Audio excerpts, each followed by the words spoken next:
Okay, you are all set, Arnie. I'm going to mute. Okay.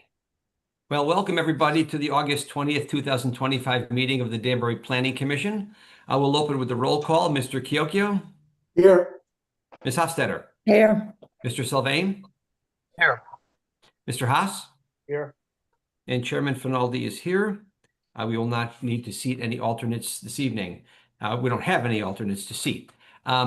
Also, I just wanted to mention for the record before I forget, I was not at the last meeting, but I did watch the video of our previous meeting, so I'm eligible to participate and to vote. Mr.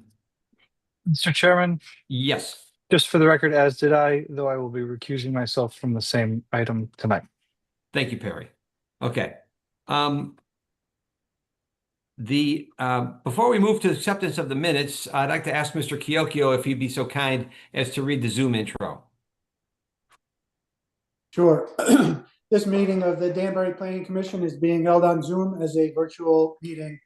Even though this meeting is a virtual meeting, members of the public and interested parties continue to have the opportunity to participate in the meeting in a couple of different ways. You can participate via Zoom and see the audio and video, or you can call in by phone and participate via audio only. Please be aware that we may have to mute your microphone or telephone to avoid an echo or some other background noise. Instructions on how to participate in the meeting appear on the City of Danbury website, and all of the documents and materials that apply to the matters to be discussed during this meeting, including the agenda, are also available on the City of Danbury website. As always, if you have any questions regarding how to participate in the meeting, please contact the City of Danbury Planning and Zoning Department.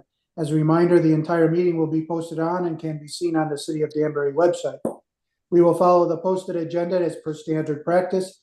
If prior to the meeting, any questions or comments on agenda items were submitted via email to the Planning and Zoning Department, those comments will be read during the appropriate portion of the meeting. Finally, please remember that technology glitches sometimes do occur. Please be patient if that happens. Thank you very much, Bob. The minutes of the August 6, 2025 meeting have been distributed. Unless there's any discussion or corrections, I will entertain a motion to accept those minutes. Mr. Chairman, so moved. Thank you, Helen. A second? Second. Second, Mr. Chiocchio. Any discussion? All in favor, please say aye. Aye. Aye. Opposed. Let the record show the next meeting of the Danbury Planning Commission is scheduled for September 3rd, 2025. There are no new public hearings this evening, so we will move right to our continuation of public hearings agenda.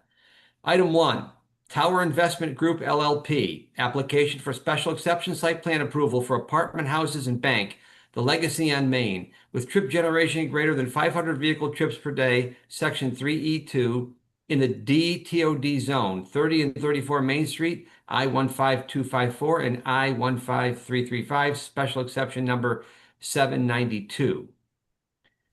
Mr. Chairman, I'll recuse myself now and I'll be back when you guys are done. Thank you. Okay, Perry, thank you. Is there anyone wishing to speak in favor of this application? Attorney Beecher. Thank you, Mr. Chairman. Good evening, everyone. For the record, my name is Tom Beecher from the Collins Hannafin Law Firm, and I represent Tower Investment Group. With me this evening is Joseph Balskis, professional traffic engineer for this project. As you recall, Ben Dodo's away on vacation this week, so he will not be here this evening. Since we had the last hearing, Ben filed revised plans that addressed items 1A, 1B, and 3A of Ally's staff report, which asked for detail for the charging stations and tax lot information to be added to the site plan. Abigail Adams also filed her revised landscaping plan that addressed the items in 3B of Ally's report, which requested that the plan show the sightline distances and show easements on the property. They also addressed comments C1 and D in Kelly Green's report dated July 30, 2025, which similarly requested that the landscaping plans show the easements in the areas where the sewer lines and water lines would come in. We've also filed revised architectural renderings of the building, which added the information that Ally had requested in her staff report. A number of the comments in Kelly Green's report have been acknowledged in writing by me and can be conditions of approval if staff and the commission are amenable to that. Most of the non-traffic questions were answered last time by either Ben Dodo or myself, but there were a couple that were asked, and we said we'd get the information and come back. After the last meeting, Ben Dodo checked with Mike Kozlowski at Claris concerning a couple questions that Councilman Perkins had asked last time, and Ben relayed Mike's responses to me. Mike says the estimated construction time for both buildings would be approximately 20 months. And he said there will be fire protection within the garage. The system is yet to be determined, but that'll be a building permit decision at that point. There was also a question about how many school-age children would live in these apartments. And I went back and reviewed the report that we had submitted that was prepared by Dr. Donald Poland from Gorman and York Planning Professionals, which is in this record. And remember that this project is going to have 72 efficiency units, 120 one-bedroom units, and only 16 two-bedroom units. So in his report on page 18, Dr. Poland stated that there will only be 12 school-age children in these apartments. Interestingly, and I forgot about this, out of the 12, 7 are predicted to be actual new students to Danbury, meaning that 5 out of 12 of those school-age children in these apartments will actually be existing students in Danbury who just happen to move from somewhere else in Danbury to these apartments. So approximately 42% of the children who live in these apartments will actually be existing students in the city of Danbury school system. And again, one of the primary drivers for this low number of school-age children is the fact that there's only going to be the 16 two-bedroom apartments in the complex. We had only a minimal discussion of traffic during the last public hearing, as Joe wasn't here, but tonight. And so at this point, Mr. Chairman, if it's all right with you, I'd like to turn it over to Mr. Balskis. Sure. Good evening, Joe. Good evening. Let me share my screen if this can. There we go. Three screens here.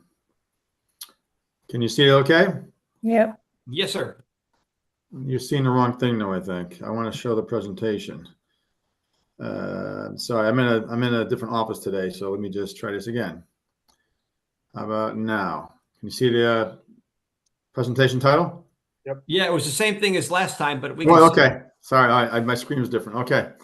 All right. Good evening. For the record, my name is Joe Balskis. I'm a licensed professional engineer, state of Connecticut. I'm a nationally certified professional traffic operation engineer. I'm also a roadway safety professional. I'm also an adjunct professor at University of New Haven, where I teach traffic engineering. And as you know, you probably all remember, I teach highway engineering as well. And I've got 36 years of experience doing traffic studies like this. And tonight I'm going to do a follow-up to the presentation I gave in April and May of 2023. I've kind of updated some of the slides. I have some more information and some city comments to review. So I've got a few slides here. I just want to go through some of the existing conditions of the 2023 report, talk about traffic generation and some of the recommendations, as well as I want to go through the city comments, city traffic engineer comments. Let's see if this works. There we go. But before I do that, just a quick summary. I want to start with a quick summary of what we're talking about in terms of this project. The net change in development is an office bank to residential bank. That's our change in development. And that's how we generate our traffic, which resulted in reduced weekday peak hour traffic generation. Along the site frontage with the current uses, there's no traffic operation issues that we're aware of. There's ample sight lines, as Ben talked about, adequate site access. I'll be talking to city traffic comments, and that there's no peak hour traffic to be mitigated. There's no peak hour traffic increase to be mitigated. And that we believe and will state in the record that the requested traffic signal improvements are unwarranted. And the city traffic can do minor timing changes to improve operation. I'll show you what that's all about. So existing conditions I presented last 2 years ago. I talked about the site driveway intersection. We focused on that intersection because it was a low traffic generation, unsignalized stop sign control. And then we've been talking about the adjacent signalized intersection of Worcester Street and South Street on State Highway, Main Street, Route 53. We did not include them in the study area because of peak hour traffic volume. There's no increase in peak hour traffic volume, so we did not include them. And that was also supported by the Office of State Traffic Administration, which requires 100 new peak hour trips to study an intersection. So if you generate 100 trips at an intersection, they want you to study that. So we don't have that. So that's why we focused on the site drive intersection. Existing volume. So there's a little bit of update to the volumes. We presented a couple years ago. We had data from DOT on Main Street, just north of South Street, in both directions of travel.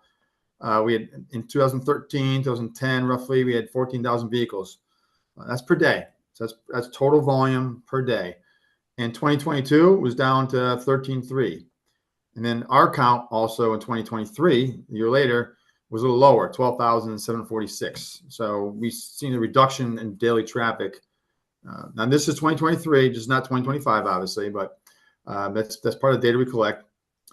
In the peak hour in both directions, so we'll look at the daily, which is ADT, average daily traffic I mentioned, then the peak hour, north and south, what's actually happening in the peak hours. And you can see there, peak hour volumes, we've updated it. We have counts from 2023 that we did, and it was a little higher than what was found in 2022, a little lower for the afternoon peak hour. So just some variation in traffic volumes over the course of those couple of years. Again, these are 2022, 2023 volumes.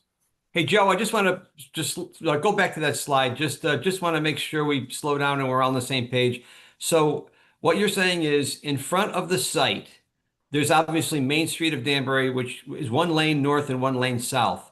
So during the peak hour, there's the peak morning hour, there's 969 total trips going in both. That's for both directions. Correct. And then the other one is the 985 total number of trips in front of the site going in both directions. Do I have that right? Correct. Yes, that's during the weekday morning peak hour, the weekday afternoon peak hour.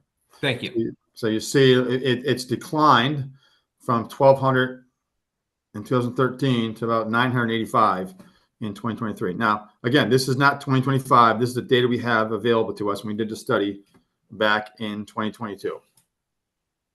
Okay. So then we talked about the trip generation, the traffic, how much this development is generating for traffic. And obviously we use OSTA's recommendations for methodology. I've talked about this last time in terms of trip generation manual for existing, proposed residential, and compare those two. And I have a table I'll show you. But the bottom line there is that in terms of the peak hours, it's a reduction in traffic during the weekday peak hours. Let me show you that table. And this is a critical table. You may recognize this. Again, this was a couple years ago. We did show a couple of hearings. And this basically just gives you a summary of the proposed residential, proposed bank. I know it's an existing bank. And then we subtract the existing office and subtract that bank. And we're just trying to be clear by having both banks here to give us a net new. So in terms of generation, if you were just building a brand new residential development, then yeah, you'd be generating those. And you have the bank. But we have the existing traffic from an office space that's there that can generate this if it's not generating today. And so we basically do a net new trips. And that's what this column is here. And I know you may remember from last time, I was trying to explaining to I think it was to the councilman as well, that this is what's proposed. This is to the left of this column here is all proposed. To the right is existing office, existing bank. So we're gonna take the proposed uses and traffic for both the weekday morning, weekday afternoon, and subtract from that the existing office, existing bank, and that's what gives us our reduction. Okay. So we have a reduction in traffic. People can say, well, maybe office space isn't fully leased. Okay. But the office space is allowed to lease up to 55,000 square feet. And this methodology right here is what the Office of State Traffic Administration will require for us to do when we go in front of OSTA. This is the process, the methodology, proposed, existing, net new. And that's what we use for evaluating of impacts. We don't use the new, we use the net new trips for evaluation of impacts. So I just want to make sure that that's clear, everyone. We took the proposed development plan, which you have, and we subtract out what's existing, and that gives us what's the net increase, net change in traffic from the site development. And those, again, Joe, I'm just, Bob, just one quick second, I'll get back to you. Those numbers are from the ITE manual, and they don't necessarily contemplate the vacancy rate in the building. So, and there's really no realistic way to do that. I'm sure tenants move in the building, tenants move out. You know, some generate more traffic than others. So I just wanted to make sure I was clear that those numbers are from the ITE manual or book or whatever you call it, and they're not based on an actual study of the vacancy or occupancy of that building. Correct. We did not project that for this because we're doing an estimate. We're estimating traffic being proposed as well as existing. So we have done that in the past. We have done that when asked for. We've been asked to count other residential developments to compare to ITE.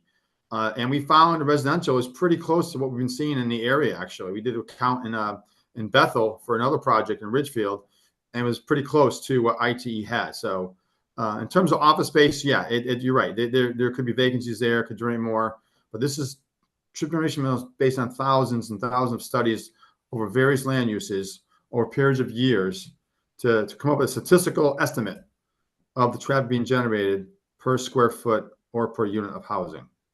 Thank you. Bobby, you have a question? Yeah, it was along the similar lines of what you just asked.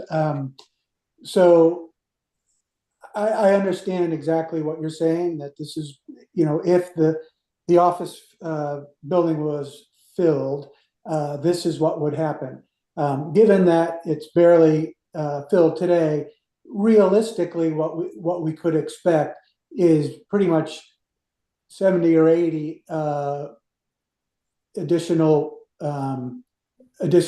traffic during the morning and evening. Just realistically speaking, because we know that the office building is not very occupied. So I understand the net new, if it were fully occupied, would be less, but actually today it's probably going to be 70 to 80 more.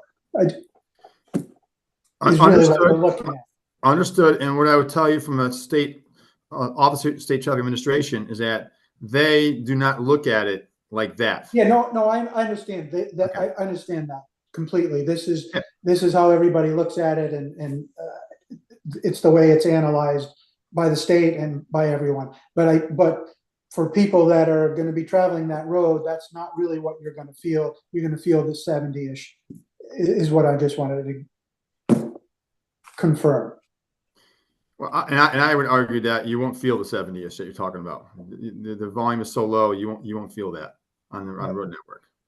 Okay, so but that's what the volume we could probably expect, somewhere in that range. You can even say maybe 60, whether or not you feel that or not. But that's what. So what you could say is this: at the site driveway, if you stand there today, then there's not much traffic. The office not being fully leased out.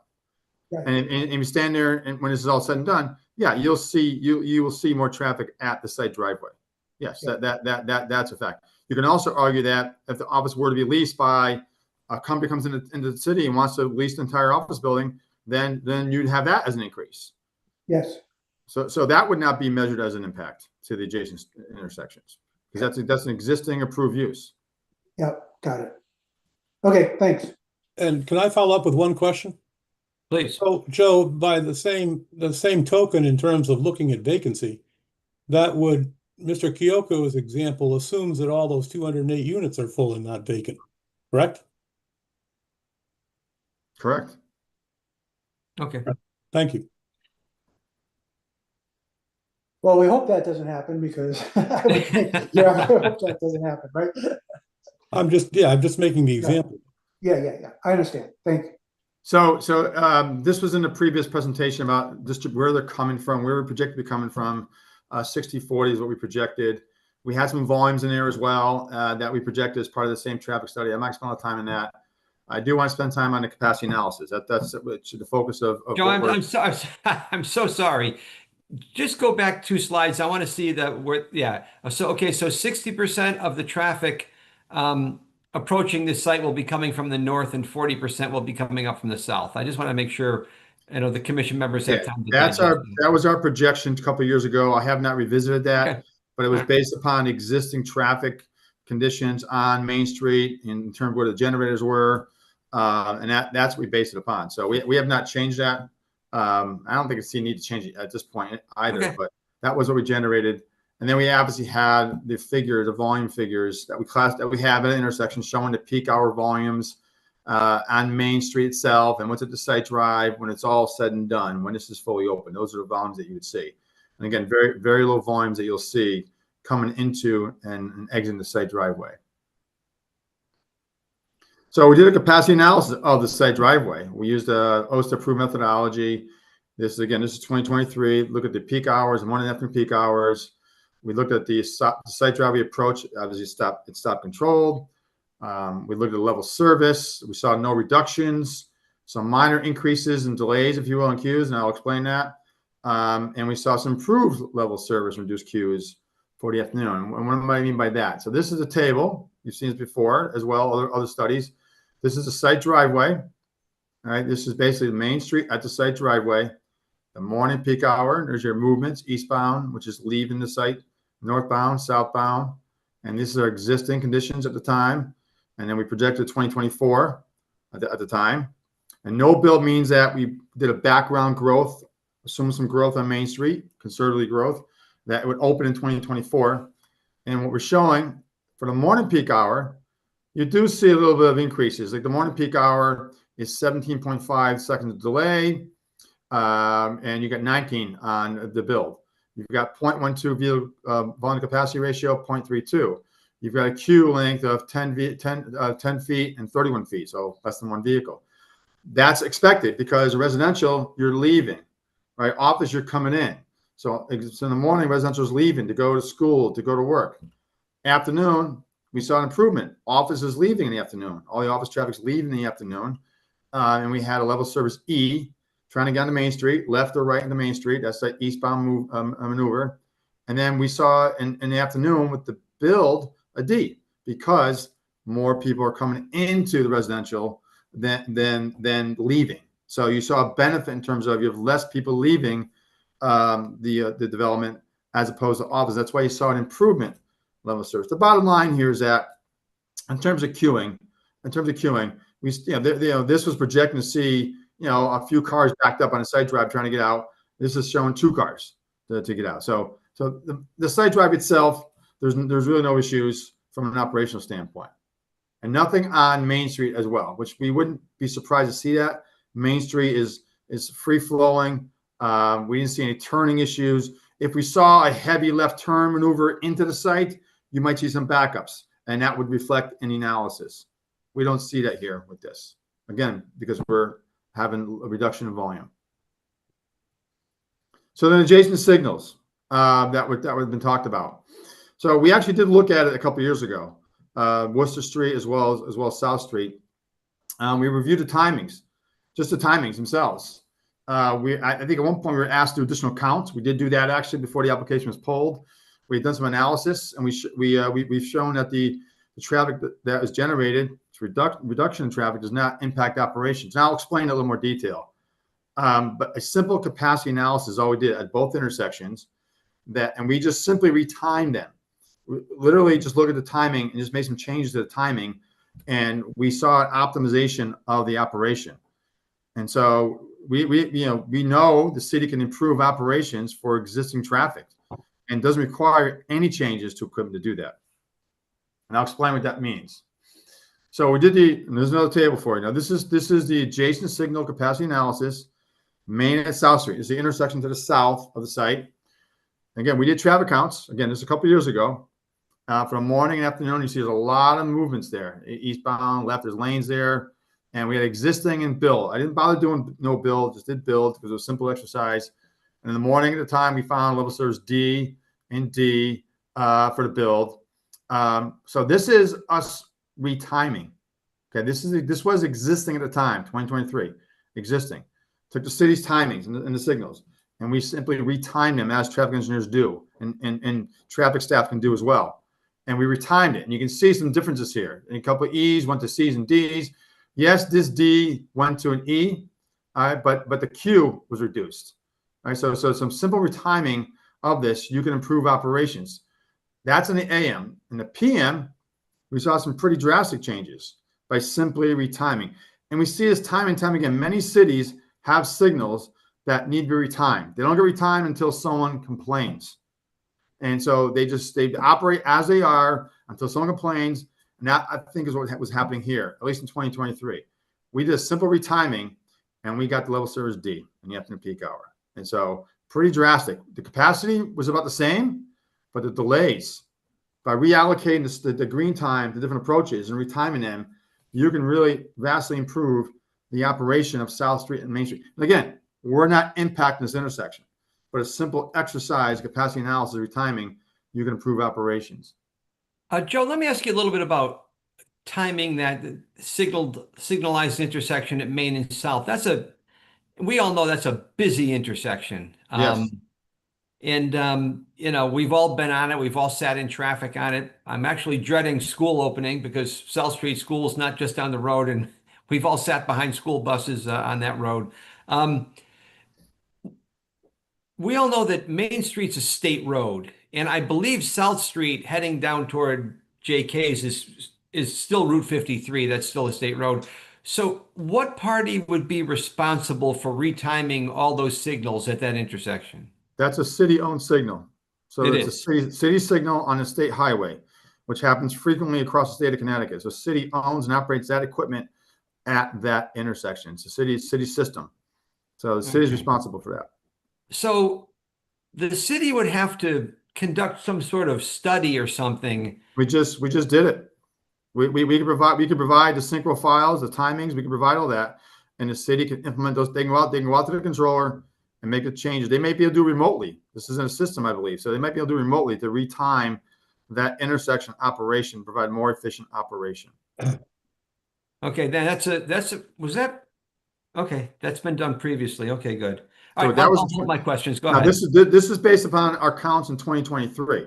Now, if things change, they may have. I think counts may have gone down, but it's literally a simple timing exercise. We have the counts from then.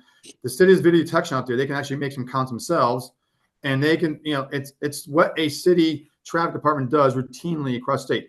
Now, they're all busy, whether you're in Norwalk or Danbury or Hartford, and so sometimes they do hire consultants sometimes, or they do it themselves. Like I said, if someone complains about timing at an intersection, usually they look at it and they could do a simple check of the timings and make a change of timing. Now, I'll get to the comments in a minute, what they're actually, what is actually being asked for at this intersection. But my point here is that as a traffic engineer reviewing this 2 years ago, we just retimed it very simply, and we saw some real benefits in it. And you see it all the time. A lot of signals are not retimed because no one complains. They just live through it, and then no one complains, so they don't look at it. Worcester Street, and now there's two intersections in Worcester Street. Worcester Street has a northbound, southbound, as you know, one controller. And we looked at Worcester Street, not as dramatic improvements, but just some simple tweaking of the timings, the splits, the cycle. It's very easy to do.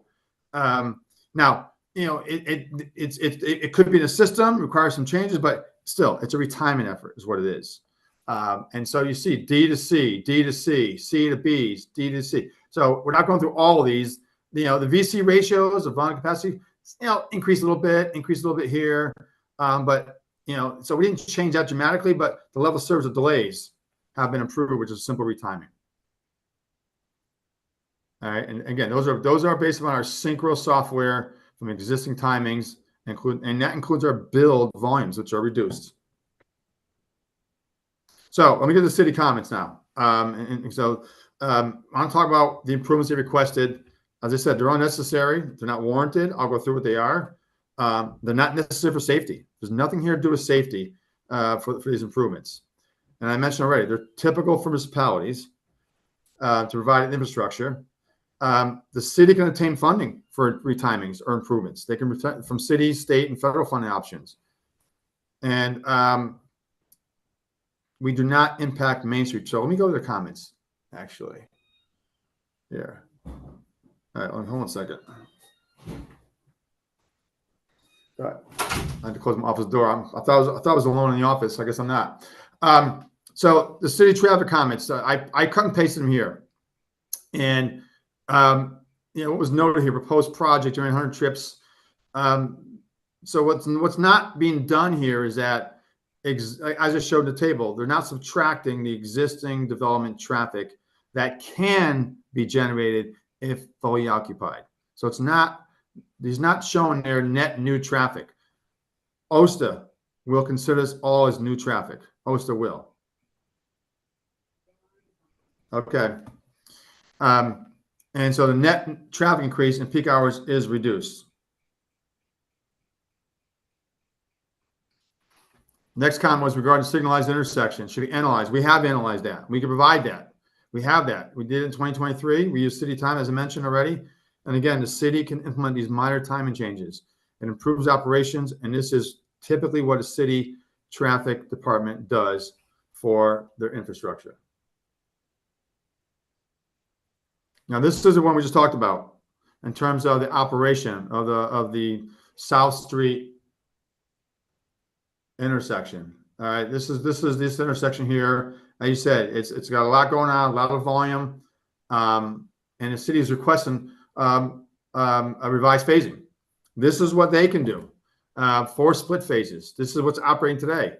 So they're looking for be more efficient. Certainly, can be more efficient. That's the responsibility of the city to be more efficient. If our traffic was impacting this, I would agree 100% that I would recommend to our developer applicant that we should look at this intersection and change the phasing if we were adding traffic that was impacting operation. If we saw impacts level of service, then yes, we would come back and say, you know what, we need to change this phasing, and here's a recommendation. But we're not doing that here. We're not doing that. We're not impacting intersection. And again, you could do the minor change in timing will help you. You can also do what's being asked by the city traffic department, but that's their responsibility. This is not our responsibility, as we're not impacting intersection from a safety standpoint or from a traffic standpoint. And the final Joe, could you go back to that last slide? Can you explain the difference between retiming and changing the phasing? Is that what I So yes, certainly. Let me explain a little bit. Let me explain that a little bit. So how this intersection operates today is that each approach gets green separately. So South Street goes green, Main Street goes green. There's their own phases.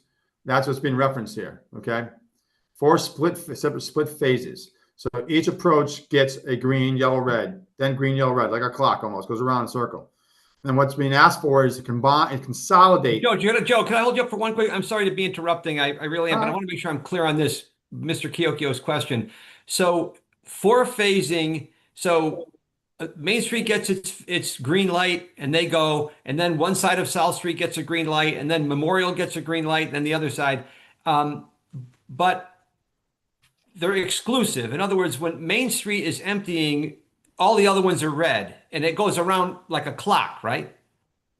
I got to come to my class. That was a very good explanation for it. That was very good, better than I did. But yes, you're absolutely right. Each approach is serviced individually. No, they're not going together. So that's a exclusive split, however you want to call it. But yeah, each one is served individually. And yes, it's more efficient to combine them. Absolutely. If you can, sometimes you can't. Sometimes it requires so much volume. So that's an analysis that needs to be done. And the city traffic department is suggesting that. Certainly they can do that. We said that by simply retiming those approaches, you can better allocate the green time to those, and that can give you better operation. But again, if we were adding 100 trips here, then we would look at that. We do it projects. We do that on projects. All over Danbury, we've done that. We've looked at retimed intersections because we're having, whether it's a Starbucks on North Street, we've done that where we had a traffic impact intersection.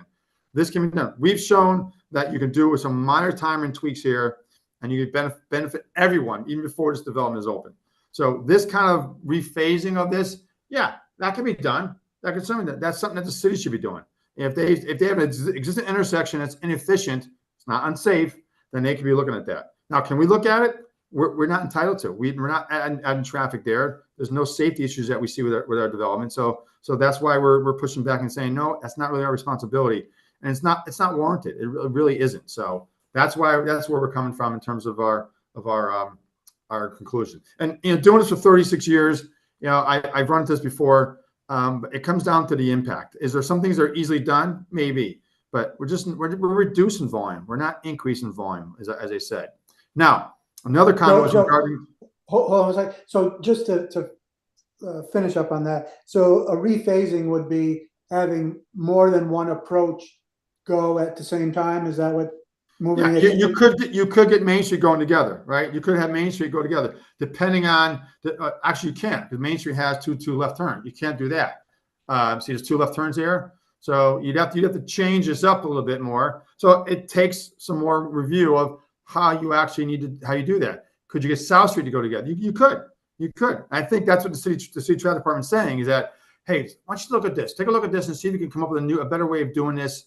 Sure, but that's something the city traffic department should be doing, not the responsibility. But if we were impacting with volume, I would agree 100%. And we've done it. Germantown Road, we did that.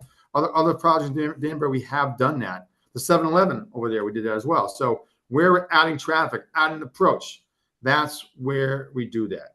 But we do also think that simple retiming, not changing the phasing, but retiming, reallocating your green time can be beneficial to the intersection operation. Thanks. And Joe, I'm going to pick your brain a little bit here. This question may not be specific to this application, but I want to get your spin on video monitoring systems. They seem to be more common. We have asked for them on some intersections in Danbury. 2 questions. First is, has the cost of this sort of equipment come down drastically in the past decade or several years? That's question 1. Question 2 is, what are your feelings as to the overall effectiveness of these for helping you monitor traffic or have a better timing for your traffic signals? All right, so let me hit the first question first. And this has been talked about in Danbury before as well. The cost. When video detection first came out, the legacy detection is basically a loop in the roadway. This doesn't have this as video detection. You can see the camera is right here. You can see that the camera there. I can actually let me show you real quick. Since so the legacy detection, very robust. Here you go. Let's see. This is the intersection right here. There's existing. This actually has a newer video camera. That's why I was kind of surprised by the comment. But and before the video detection was a loop. It was basically a square saw cut in the pavement. It was inductance loop. And that when a metal car drove over it, it changed the inductance, and that changed that was amplified in the controller. Oh, I got someone there. Very robust, very hard to replace because you had to shut the lane down and resocket the road. But DOT always did like 3 or 4 in a row. So if you lost a couple, you still had two ones to use. So video detection first came out. Hey, no more shutting down lanes. You can change, and if you want to change your loops, you got to change them versus your detection area. Versus video, it's obviously all videos. You can change it on, at the controller itself. You have to shut the lane down. When they first came out, the cost was, oh yeah, we're the same cost as loops. You have 4 loops. If you have a 4-legged intersection like this, oh, we're the same cost of loops. Well, yeah, sure. That's how you sold that. But as it's come along, the technology has grown. As anything, the cost has not come down. In fact, it's grown. The cost has grown, especially if you have a market leader like this camera manufacturer. I won't say who it is. They were a market leader. Their prices kept going up. And we're talking $30,000, $40,000, $50,000 for these detection systems per intersection. We talk about all the bells and whistles, all that's involved. So this one already has video. Has an older one, has a newer one. Already has video detection. So that was one thing. So the effectiveness. So effectiveness is this. Video detection does not work very well in snow. Okay. I know we don't get a lot of snow. Loops work year round. Loops have no issue at all with weather. They really don't. Can they detect bicycles? Not so much. Motorcycles, maybe not so much.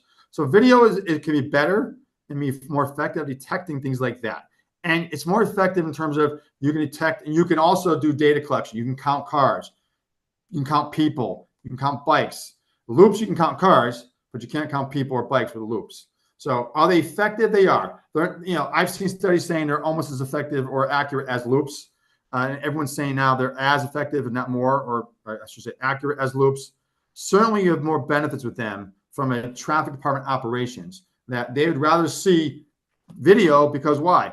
I don't have to worry about going out and sending a saw crew out there to saw cut a road, to shuts a lane down. And so it makes it easier for traffic departments and less costly to do them, as they say. But the true cost is really higher than the lowest. But the actual cost of closing lanes, things like that, that's what makes it easier for traffic departments in cities and municipalities and DOTs as well. Connecticut DOT was years behind anyone else, the cities, doing video detection. They were like 8 years behind other cities doing video detection. So they are effective. They do work very well. They give you a lot of control over changing your detection. They're flexible, where loops aren't as flexible, but loops are more robust. I will tell you also that some manufacturers are having major problems with their equipment out there right now. So one of the market leaders is having major problems with some of their video detection, and some municipalities want to go back to loops. They're not going to, but they want to. Does anyone know what year we had video detection put on that intersection? Just throwing it out there. This is proud. This one looks like it's 2015, 16 vintage, maybe a little later. This one is definitely newer. This is probably during the pandemic. That's what I'm thinking of. They could be 6 years old. Could be. It could be. It's hard to tell from this. The housings about this hasn't changed that much. So okay. I mean, one thing about video detection is you know it's not working. If you have alarms set up, they'll tell you it's not working. Where loops, you hear people call, right? That you won't know about it until someone calls complains, like the timing, like I said before. That's the only thing with loops that you won't know they're failing until someone calls and complains about it. Got it. Okay. Or you watch it from a camera if you have a camera. So yeah, this goes right to the question of the comment that existing condition of South and Main shall be replaced. Why? It's working. Why should it replace? We're not having traffic. So we questioned that. Why should it replace? Yeah, it'd be nice to replace it, but we're not generating traffic there that's going to impact that. Existing wiring shall replace at both intersections. Again, the wiring, you got to pull the wiring down. So you're looking at some substantial costs to do that, or do it for a development that's not generating traffic. I'm not impacting it. If I was, again, if we were changing the phasing, like I said before, 100 trips or so, we would say, yeah, we'll change the video detection. We'll do that as part of that. That's what we'll do. But let me also be clear that video detection is not safer than loops. I've had this argument in the past. And if you have a loop detector and a video detection, from a safety perspective, the two are the same. It's not safer to have video detection. Okay. It's easier to monitor. It's easier for traffic departments to use, but it's not a safety consideration. Video detection especially in the snow. Loops work in snow, video does not. Okay, so that's why we said the replacement equipment we think is responsibility of the city. The city can get funding for that. We have no impact there. And reliability of equipment is not, we don't look at reliability of the equipment. If we were proposing equipment here, if we were doing improvements here, then the city can say, well, we want this brand. Okay, it's more reliable. Okay, we'll do that. All right, we can't argue with that. But we're not impacting the intersection with traffic. So I think that's kind of where I want to end up my conclusions. We're going to result in reduced peak hour traffic generation in the morning after peak hours. Main Street free flow operation maintained. We're not impacting that. We're not going to impact the operations. We're reducing peak hour volume. And we feel that the requested signal improvements are unwarranted. And I've been doing this 36 years. I have not seen where I have to do improvements, where I, as a professional engineer, feel that I need to do improvements at an intersection for traffic that's being reduced at an intersection. So I'll close at that and be welcome to answer any other questions. Thinking about, we obviously as planners have looked at traffic reports for many years. We typically look at the weekday peak, morning and afternoon. How about weekends for residential? Obviously, an office building has no Saturday peak or Sunday peak. How do you factor in weekends, and is it significant in this case? Well, we can do that. We can do that. OSA does not require that for residential. They don't require weekend trip generation. If we were next to a mall, if we're in a high retail area, we've done it sometimes. We look at the Saturday midday for residential. But for residential, all the ones that we've been doing for years, we haven't looked at the weekend traffic generation. So it can be done. It can be done. There's obviously traffic generation by residential on the weekend, but it hasn't been a requirement because the other reason why is that your weekend volumes typically are lower than your weekday volume. So depending where you are, so that's why it's is a generation by residential, yeah, but the background volume is lower than it would be during the morning or afternoon peak hours. So unless you're in a high retail area, if you're near the mall, Danbury Fair Mall, might be a consideration. But here we don't see it as being necessary. So traffic is sort of gradual, sporadic throughout the day on weekends, as opposed to a peak. That's why OSTA Correct. probably doesn't require. Correct. Okay. Questions, commission members? Anything for Joe? I have one. Go ahead, Kevin. What's the total additional trips between 55,000 square feet and 220 apartments? About 1,000 a day? The total additional. So how many trips does 220 apartments generate a day? A day. So you're saying from a daily perspective? Yep. No, there is from a daily perspective over 24 hours. Okay. Then you're looking at probably about 400 additional vehicles being generated over 24-hour period. Okay. Yeah, because office is Monday through Friday, and residential, and it's in the morning peak hour and the afternoon peak hour. Some during the midday, but they're not generating traffic 24/7. So residential, yeah, is going to have more daily. But when you have 14,000 cars a day on Main Street, it's not even an issue, and we don't look at that from a standpoint of impacts. So it would be another 400 or 500 trips a day. Yeah, over the office. Yeah. So like significantly more than we have now, since the office place isn't rented out. Well, I mean, in terms of the office not being rented out, yeah, I mean, let's face it, the office not rented out, you're adding residents and new. So yeah, you're going to add traffic to what's there now. Correct. Yeah. To what's there now. What can be there now, the office can be leased out. So from an impact assessment, by virtue of the OSTA requirements, we look at what it could generate and what this could generate, and that is the net impact that we look at for analysis purposes. You're not going to notice this traffic being generated. This traffic is so low, you're not going to notice. And let me also say, OSTA does not even regulate residential developments under 100 units. They only, so if you have 100 development and you're on a state highway and it's all new traffic, they don't look at it. They say don't need to look at it because the impact is minuscule. And so we're 200. Are we more? Yeah. But my point is that the residential development does not generate a lot of traffic. Well, that 400 as compared to the 12,746 daily trips you showed as the most recent data, that's only 3.1%. That 400.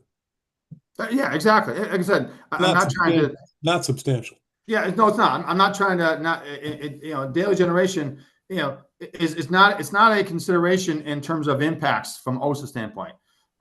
Is it a consideration overall? Understand? Sure. But I mean, that goes without saying, office is not a 24-hour use. Residential is.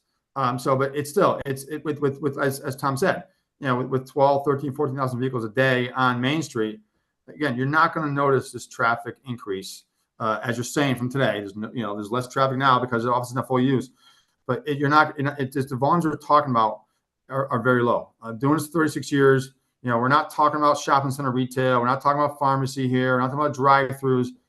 This is a low generator of traffic that is proposed here. Spread out. Hey, Joe, go ahead, Tom. Sorry. Spread out over the day. Correct. Well, even in the peak hour, it's a low generator. Even the peak hour, it's not a lot of traffic. I mean, we got 60 cars exiting from the residential. in the morning peak hour. That's 1 car a minute. We have less than 50 entering in the afternoon peak hour. So we're talking 1 car a minute. It's very low amount of traffic being generated. So from if you say the office not being used right now, from today forward, you're really not going to notice this traffic. It's that low. You're really not. Okay, one other question. You talk about the retiming. How complicated does that get for the town with the 2 schools being there, that those crosswalks are clicked for like a half an hour with each school in the morning? The crosswalks, every light change, that button is pressed to go off every time. It'll allow it to go off, or the crossing guard just stops the traffic. That's a consideration analysis. That's a consideration. Do you time the signal to include pedestrians crossing the intersection? Do you do that?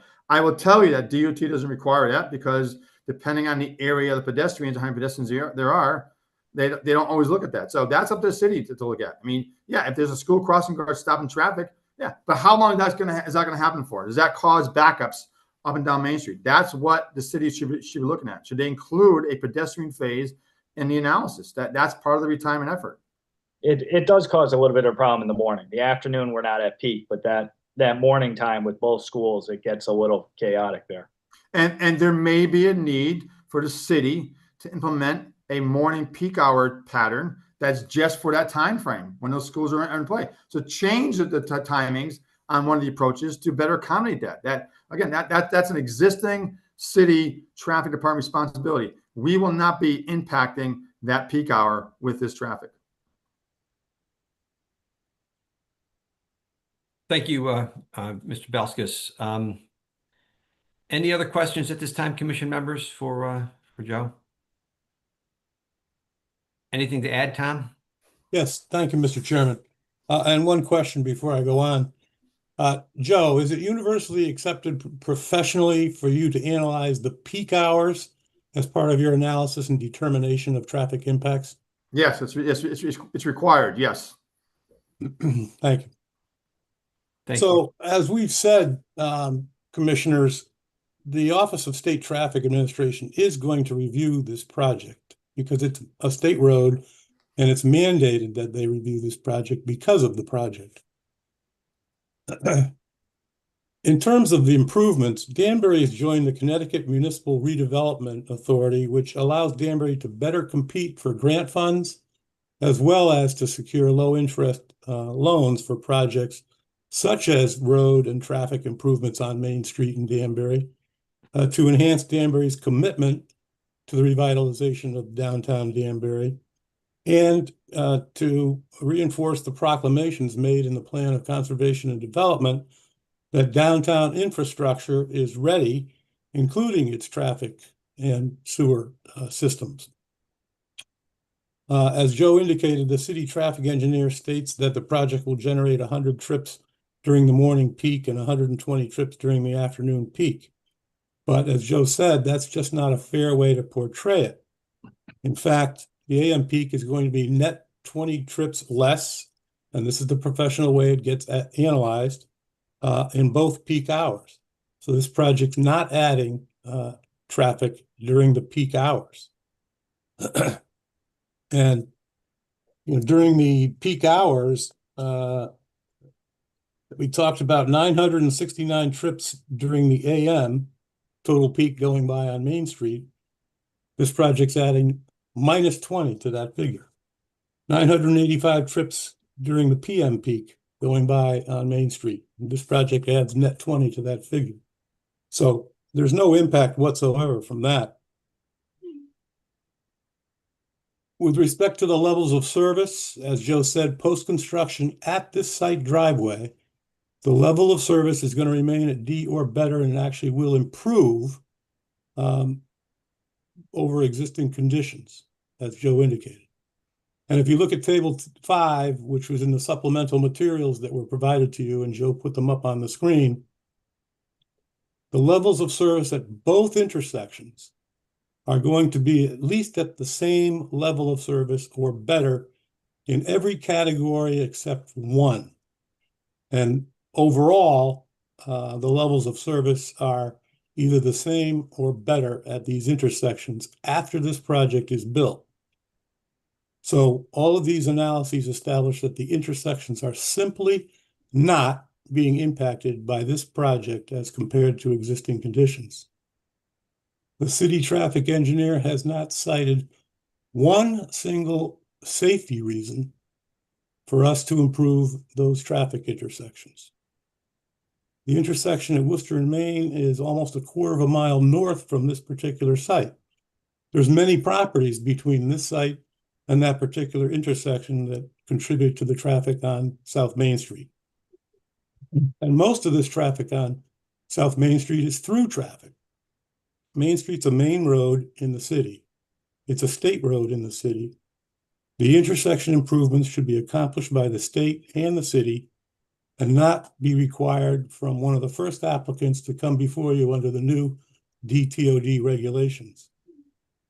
My clients have contemplated and studied the request from the city traffic engineer, and in the end, they just don't feel it's warranted for them to make the improvements or do the additional analyses that have been requested, which under normal circumstances, there'd be a condition of approval saying, please submit written correspondence saying that you've complied with everything written in the traffic engineer's report. Well, we're just saying we respectfully do not wish to do that. In conclusion, the Legacy on Main will be a beneficial addition, as I said when I opened this public hearing, to the downtown.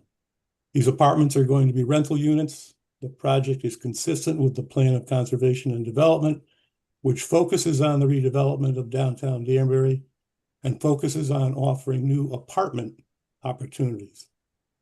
As I said before, it's consistent with the housing study that was done, and it's consistent with the downtown TOD study. And there's a consistent theme in all three of those planning documents that there's a need for housing variety and choice downtown, and there's a need for apartments in particular downtown.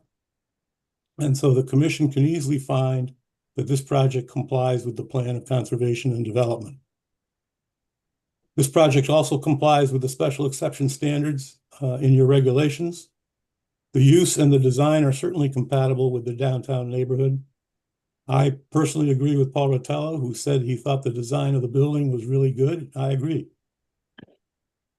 The project will not create conditions adversely affecting traffic safety or cause undue traffic congestion. And that's a quote from the regulations. This project will actually result in a net reduction in the peak hour traffic trips added to the Main Street traffic. This project will not jeopardize public health and safety. We believe the application complies with your regulations and standards. Thank you. Thank you, Attorney Beecher. Is there anyone else wishing to speak in favor of this application? Anyone else in favor? Is there anyone else wishing to speak in favor of this application? Is there anyone wishing to speak in opposition to this application? Anyone in opposition? Is there anyone wishing to speak in opposition to this application? Jen or Ally, is there anything preventing us from closing the public hearing, or the applicant for that matter? Where are we on the issue of closing the public hearing? Are we okay? I'm not sure if Tom, if you want to go first or if you want staff to go first. It's up to you. I'll let the staff go first. It's my understanding that there's a potential for some additional discussions on the traffic issue, so I believe we'd like to keep it open, Mr. Chairman. Oh, it's okay. The applicant wants to keep it open. Okay. I just to clarify,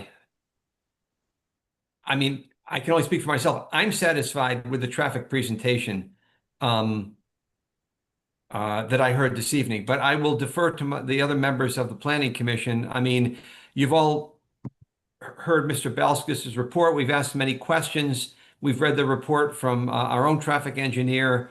I mean, if we do keep it open to talk about traffic, I'm just not sure what we'll be talking about. So does Bob or Helen or Kevin, can you see any compelling reason to keep this open? Bob, go ahead.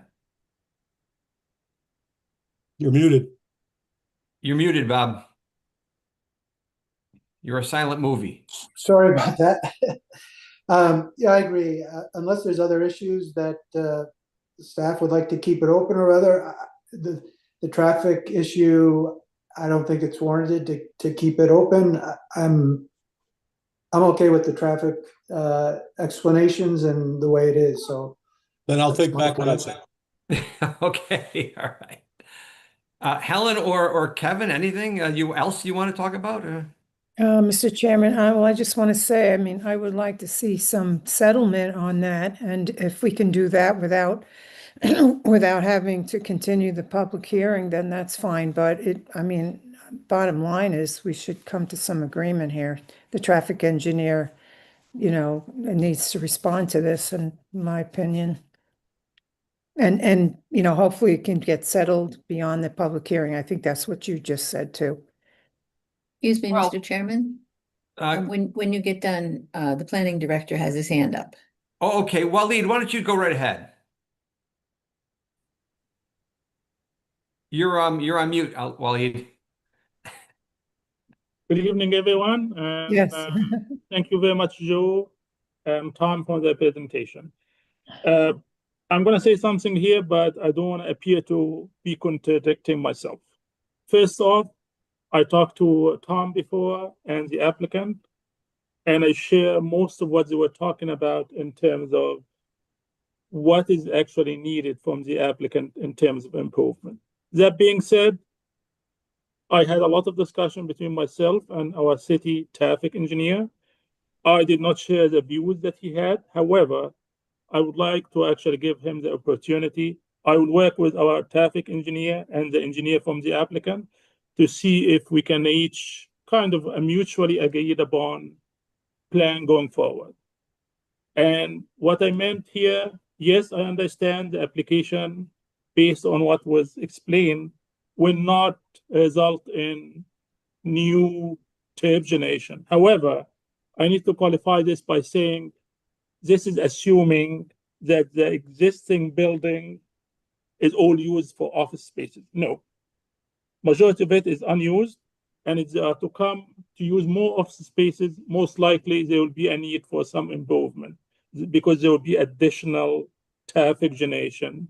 So what we're talking about here, I see that what has been asked by our engineer, a little bit of it is outside of the actual impact of the application.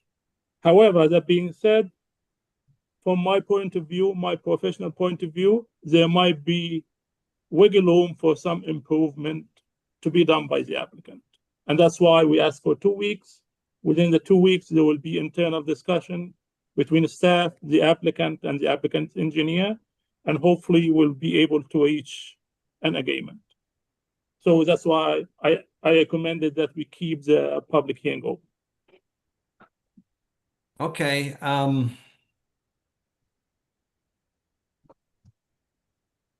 And again, that's because, yes, it's a state road. However, the state is not going to do any improvement. As mentioned by Joe, the lights, the traffic lights are owned by the city. So improvement will have to be done by the city. Usually we ask for improvement previously. Yes, previous cases are different, but there might be some wiggle room here for negotiation. Well, yeah, but what happened tonight was we have a report from our traffic engineer, and it was submitted to the traffic engineer for the applicant, and Mr. Balskis addressed it. He responded to it, and he basically didn't agree with it. So that's where the applicant stands. Now, your comments seem to imply that there's additional negotiations that will be going on. Yes, that's what I'm saying. In case there might be some agreement we can reach. I'm not sure about if it will actually materialize or not, but I would like also to give our traffic engineer the opportunity to explain and respond to what was mentioned by the engineer tonight. That's my intent. Because some of it, I could see it could actually be open for discussion. I said I agreed mostly with what was said by the engineer tonight, but not with all of it. The fact that the city will have to do all the improvement, if it's actually acquired and needed, that's not the case. Yeah, So basically, I don't want to actually kick the can down the road if there's an actual issue as indicated by our city engineer. again, I don't, I mean, keeping this public hearing open until our next meeting is not the end of the world. I just, the best interest of moving things along. If staff feels that another conversation with the applicant might yield something that we don't see tonight, then I'll go along with it. But it just Again, it will be 2 weeks. I'm not talking about just a long time. I got you. All right, Helen, go ahead. Mr. Chairman, now I'm kind of confused because I think it looks like the city is in charge of all the improvements at South Street and Main and down there. I'm not sure that I heard any kind of objections from the traffic engineer at the site itself. I could be wrong. But if that's the case, if we're looking for site improvements that would help, I don't think that's been the main topic here. I think it was more down at the state intersection there, South and Main. So is it possible that we would be asking for site improvements then? Well, no, that's a whole different subject. When none of this presentation has anything to do with site improvements. Right. Wasn't even an issue. Right. Well, look, I don't want to debate this all. Go ahead, Tom. Go ahead. Yeah, I'm a little concerned now. Initially, our feeling was more along the lines of Ms. Hofstetter, which was, well, if we have a conversation and we decide we can do something minor, fine. But now, based on what I just heard, essentially this is a back and forth and a back and forth. And now it's really suggesting that the city traffic engineer now gets to come in for a third bite of the apple after we've presented tonight, because he's already filed 2 reports and we've addressed those 2 reports. And so if we continue it, then the traffic engineer for the city comes in and says, oh, no, I meant to say this, this, and this, and there's a traffic impact now, and so forth. And so I just think we're just going to keep going. All right, and going. Here's what we're going to do. We have voting members of the commission here. I'd like somebody to make a motion to either keep the public hearing open or close the public hearing. We'll take a roll call vote and we'll decide. That's how we do things. That's why we have 5 members on the commission. So can somebody put a motion on the table? I'll make a motion to continue. Motion made to continue. Do I hear a second? Second. All right, second, so we can get it. Okay, so a yes is to continue, a no is to not continue. Mr. Kiokio, No. Ms. Hofstetter, Okay. a yes, again, just to repeat, a yes is to continue, a no is to not continue. I think no, actually. Mr. Sylvain abstains. Mr. Haas? Yes, continue. Okay, and Chairman Finaldi votes no. So the motion to continue did not carry. So what I'll need now, again, I'm not to re-give everybody a lesson on parliamentary procedure here, but I'll need a motion to close. Oh, jeez. Mr. Chairman, I'll make a motion to close the hearing. Thank you, Mr. Kiokio. Do I hear a second? I'll second that. Okay, motion made to close and seconded. Now, a yes is to close, a no is to not close. Mr. Kiokio? Yes. Ms. Hofstetter? Yes. Mr. Haas? No. And Chairman Finaldi votes yes. Okay, this public hearing is closed. I understand everybody's argument, and we'll just leave it at that. We took a vote, and we closed the public hearing. So we'll go from there. Let's move forward. We have nothing on our old business agenda this evening. We do have one. Mr. Chairman, are Yeah. you going to provide staff with guidance tonight? Do we have to do that tonight? No, I mean, you can do it at the next meeting and that pushes us to September 17th. Oh, all right. In that case, commission members, if you're so inclined, I will entertain a motion to move this to item 1 under old business. Let's move it to item 1. Thank you, Helen. Do I hear a second? Second. Second, Mr. Kyokyo. Okay, so again, I'll take a voice vote on this one. We're moving the matter of Tower Investment Group LLC to item 1 under our old business agenda. A motion has been made and seconded. Any discussion? All in favor, please say aye. Aye. Opposed? Okay, this is now item 1 under old business for discussion and possible action. Okay, here we go. Tower Investment Group LLC, application for special exception site plan approval for apartment houses and bank, the Legacy on Main, with trip generation greater than 500 vehicle trips per day, section 3E2 in the DTOD zone, 30 and 34 Main Street, I-15254, I-15335, special exception number 792. The public hearing was closed a short while ago. Would any member of the commission like to give guidance to staff on their feelings on this application? Mr. Chairman, Go ahead.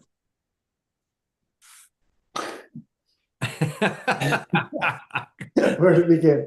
Actually, I'm okay with the application. keep it real simple. I don't really have any issues with the application. Thank you, Bob. Anyone else like to Helen, please? Yeah, I'm going along with Bob on this one. I think it's well done and comprehensive, and it's needed downtown, and it's, you know, it's checking a lot of boxes. The traffic issues, I think, can be settled, you know, and if needed, we do some conditions, but I really see a separation of that from in terms of after seeing the traffic report that you know, I think that can be handled outside and should be, and so I'm all for a go on this. Thank you, Helen. Anything, Kev? No, I'm just rolling along with it. Okay, and yeah, I too, I'm in favor of the application. I think this started out as a big engineering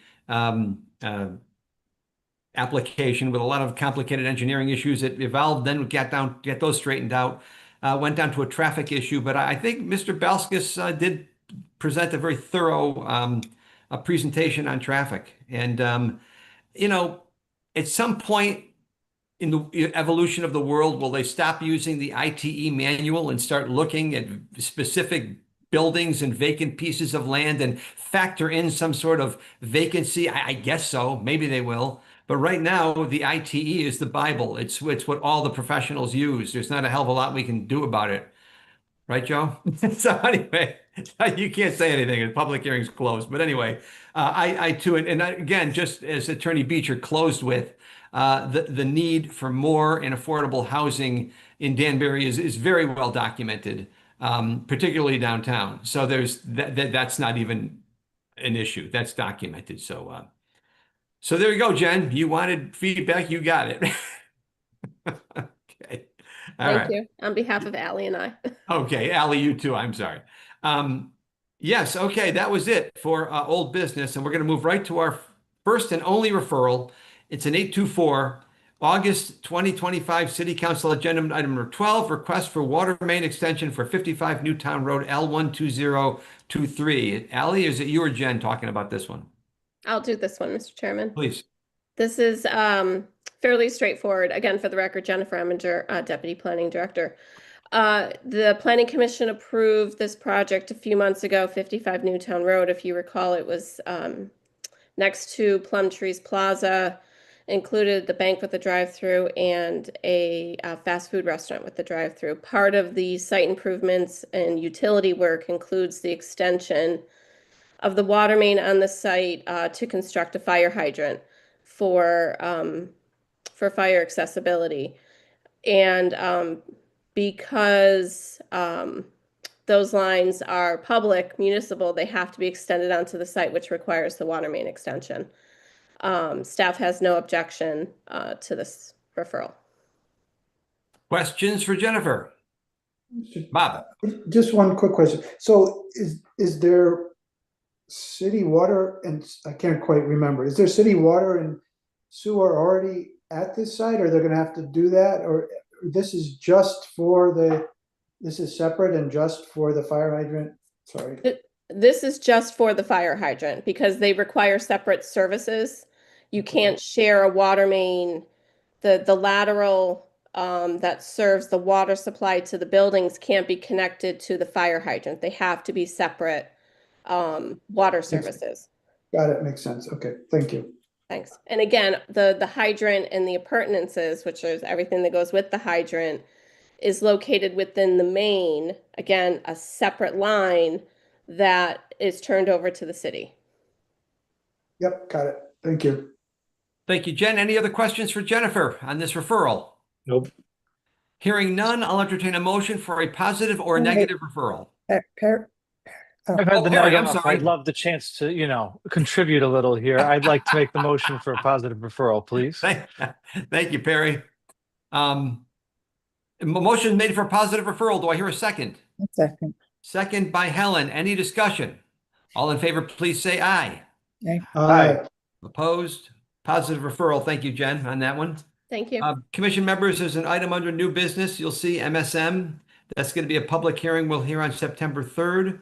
We have nothing under correspondence or other matters. I didn't check with you, Perry, before the meeting, but for those of you who don't know, we're very, very sad to report that Mr. Sylvain will be leaving the Danbury Planning Commission. He is moving out of Danbury to Newtown, and we will find it in our heart to forgive him for moving, but we won't forgive him for stepping off of the commission. Perry, I forgot to call you. I was going to wait to announce that until your last meeting. And even if this isn't your last meeting, if there's anything you'd like to say, go right ahead. Well, I guess I'm a little unprepared, but yes, I'm a little sad to be leaving, and I certainly don't want to go too far, and I still want to be a part of the community and building what you guys are all trying to build here in Danbury. So I hope that you won't think too poorly of me for leaving, but got a young son, hoping to give him a nice yard to run around in, and we found a good opportunity. So we're springing on it for now, and that's where we're off to. So thank you guys, and sorry to leave you behind for now, but I really hope I'll be working with you more over the years in many respects. So thank you. Perry, excuse me, Perry, when is your date? Well, that's a good question. I don't have a moving date yet, but okay. I probably have 1 to 2 meetings left in me. Okay, to give you so some- we'll talk later about what has to be done. Okay, thank you. Okay, so You're that going to big miss party all this you were- fun, Perry. I definitely have the next meeting on the schedule. So Okay. just to be clear, yes. So Joanne, that big party we were planning, we'll have to postpone until his very last meeting. Don't crack open the champagne just yet. He's still around. So anyway, okay, folks. Well, again, Perry, thank you, Arnie. I'm getting out ahead of myself, but we're delighted to have you on the Planning Commission as long as we could. You did an excellent job, and we're going to miss you. So best We're wishes. not going to let you go. Thank you. And thank you all. You guys do a great job here and you've been great mentors to me. Anything else, Commission members? And if nothing else, I'll entertain a motion to adjourn. So moved. Motion made, seconded. Kevin, any discussion? All in favor, please say aye. Aye. Hi. Opposed? Thank you, everybody. Have a great evening. Good work. Work, Good night, everybody. everyone. Thank you.